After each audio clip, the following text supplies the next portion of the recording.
Fluffy live forever. When I was a young teenager, I used to babysit a little girl named Beth. Beth had a cat she loved so much. That cat and Beth were together day and night. One day, Beth asked me, "Will Fluffy live forever?" I looked down into Beth's sweet, innocent blue eyes, and I knew the answer she was hoping to hear.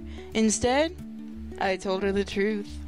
"Oh, God, no," I replied.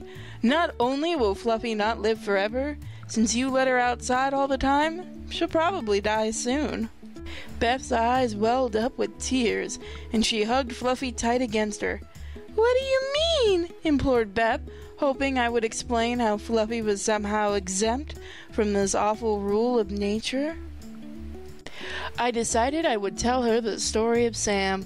Sam was a gray striped cat that wandered into our backyard when I was a little girl, and we kind of just kept her.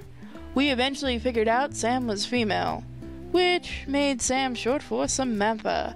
The reason we didn't know Sam's gender sooner was because my parents wouldn't pick Sam up to examine her genitals, and when I looked, I had no idea what I was looking for. The way we stumbled onto Sam's womanhood was that she became pregnant. You see, my parents were farm folk. They saw veterinarian care for pets as frivolous and ridiculous. Cats were for mice catching, and if you happened to love them as well, that was fine, as long as you recognized that cats died. Be it from illness or accident, cats died, and there would be no sentimental intervention. There would be no costly spaying, neutering, or vaccination, because a cat was a cat, and all of the aforementioned precautions were rubbish invented by city folk who loved to waste money. Sam's belly began to hang low, and she had nipples popping out all over her undercarriage. That's when Dad declared in his simple wisdom, "I suppose Sam is a girl." I was so excited at the prospect of having Sam's kittens join the family, I couldn't wait. Then one day, Sam started yowling in agony. It didn't seem she'd been pregnant for very long. Could she possibly be having her litter already?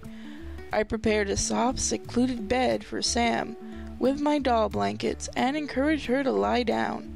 She didn't want to.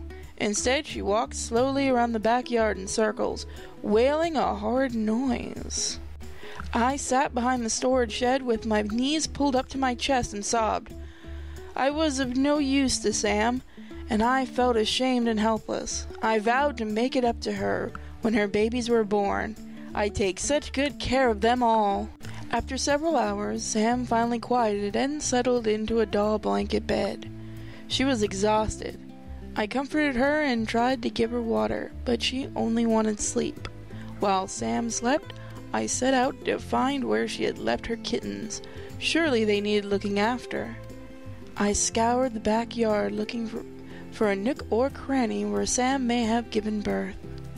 In the wide open area of the lawn, I found a tiny fleshy blob. I picked it up and realized to my horrors that it was an undeveloped cat fetus. It had the beginnings of paws and facial features and a minuscule tail. It was also quite dead. I ran to my father, screaming and crying, "Daddy, help me, please! Look what I found!" Mother came outside to investigate the ruckus and saw what I cradled in my hands. She ran into the kitchen and came back with a paper towel.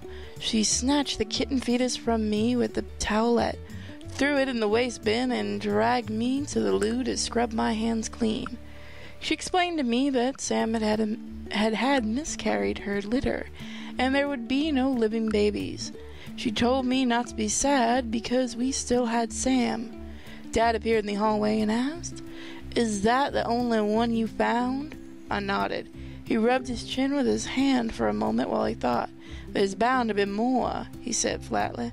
"Damn, I really don't want those things mucking up the lawnmower." The next thing I knew, I was combing the back lawn like a one-person search party with a plastic sack in one hand and a work glove on the other. I spent that summer afternoon plucking kitten fetuses out of the grass. There were 8. Actually 9. I missed one and it did muck up the lawnmower.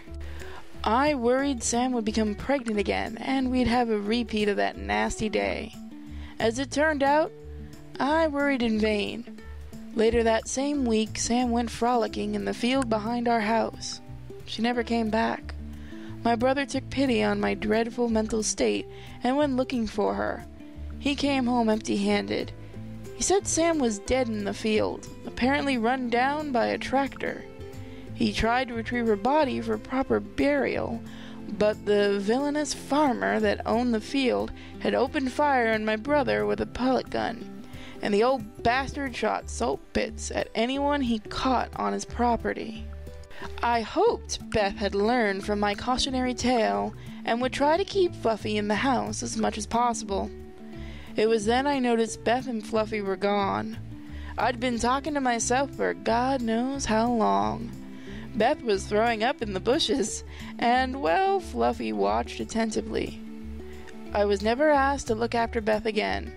I suppose she'd just gotten too old for a sitter.